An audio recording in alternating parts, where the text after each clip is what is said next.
বৃষ্টি ও উজানের ঢলে বাড়ছে নদ নদীর পানি। এরই মধ্যে প্লাবিত হয়েছে সুনামগঞ্জ ও রংপুরের নিম্নাঞ্চলের বিভিন্ন এলাকা। রংপুরের মহিপুর তিস্তা সেতু রক্ষা বাঁধে দেখা দিয়েছে ভাঙন। বন্যা পূর্বাভাস ও সতর্কীকরণ কেন্দ্র জানিয়েছে, দেশে বৃষ্টির পাশাপাশি উজানে ভারতের পশ্চিমবঙ্গ, মেঘালয় ও আসামেও ভারী থেকে অতি ভারী বর্ষণ হচ্ছে, যা আগামী কয়েকদিন অব্যাহত থাকতে পারে। এতে উত্তরের 4 জেলা ও সিলেট, সুনামগঞ্জের নিম্নাঞ্চলে দেখা দিতে পারে স্বল্পমেয়াদী বন্যা। সিলন টি রপ্তানিতে শীর্ষে। পাহাড়ি ঢলে প্লাবিত সুনামগঞ্জের তাহিরপুর উপজেলার বিভিন্ন এলাকা, তলিয়েছে রাস্তাঘাট, ব্যাহত হচ্ছে যান চলাচল। ঢলের পানি ঢুকেছে বাড়িঘরেও।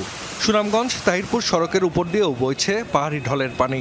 আনোয়ারপুর এলাকায় সড়কে ব্যাহত হয় যান চলাচল।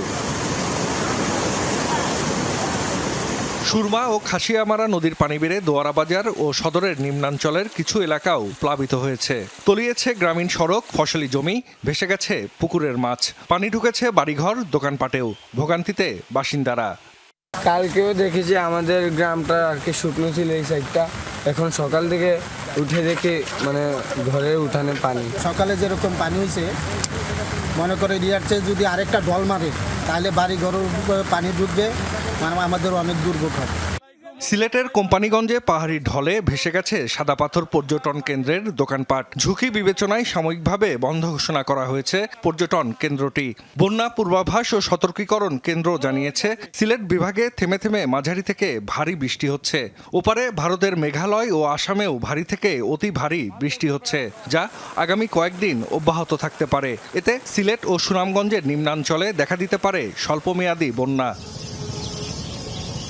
এদিকে উজানের ঢলে তিস্তার পানি বেড়ে রংপুরের কাউনিয়া, পীরগাছা ও গঙ্গাচড়া উপজেলার চর ও নিম্নাঞ্চল প্লাবিত হয়েছে। ফসলি জমি তলিয়ে যাওয়ার পাশাপাশি পানি ঢুকেছে বাড়িঘরেও। বন্যাতে আসলে তো মনে ক্ষতি করে ধান, বাদাম আর অন্যান্য জিনিস, পাট, যা কিছু আছে সব ক্ষতি হয়েছে। আমাদের কিছু মাছের পুকুর ছিল 10-20টা, সেটাও চলে গেছে। আমরা কিভাবে চলবো? চলার মতো আমার কোনো বুদ্ধি নাই। পানির তোরে গঙ্গাচড়ার মহিপুর তিস্তা সেতু রক্ষা বাঁধে দেখা দিয়েছে ভাঙন। এরই মধ্যে বিলীন হয়েছে বাঁধের অন্তত 50 মিটার অংশ। গত বছর বাঁধের প্রায় 100 ফুট নদীতে বিলীন হয়ে যায়। সে সময় জিও ব্যাগ ফেলার দাবি জানায় স্থানীয়রা। তবে উল্টো উজানে বাঁশের পাইলিং করে এলজিইডি। স্থানীয়দের দাবি, ভুল পদক্ষেপের কারণে এবারও পানি বৃদ্ধির সাথে শুরু হয়েছে ভাঙন। এতে সেতু ও রংপুর কাকিনা আঞ্চলিক সড়ক হুমকির মুখে পড়ার শঙ্কায় তারা।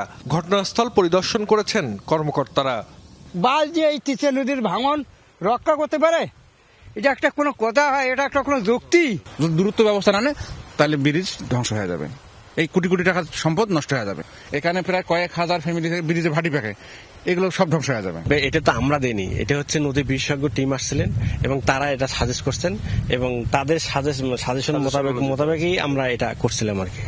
বন্যা পূর্বাভাস ও সতর্কীকরণ কেন্দ্র জানিয়েছে, আগামী কয়েকদিন উজানে ভারতের পশ্চিমবঙ্গেও ভারী থেকে অতি ভারী বৃষ্টি অব্যাহত থাকতে পারে। এতে নীলফামারী, লালমনিরহাট, কুড়িগ্রাম ও রংপুরে স্বল্পমেয়াদী বন্যা দেখা দিতে পারে। জাহিদ হাসান, যমুনা নিউজ।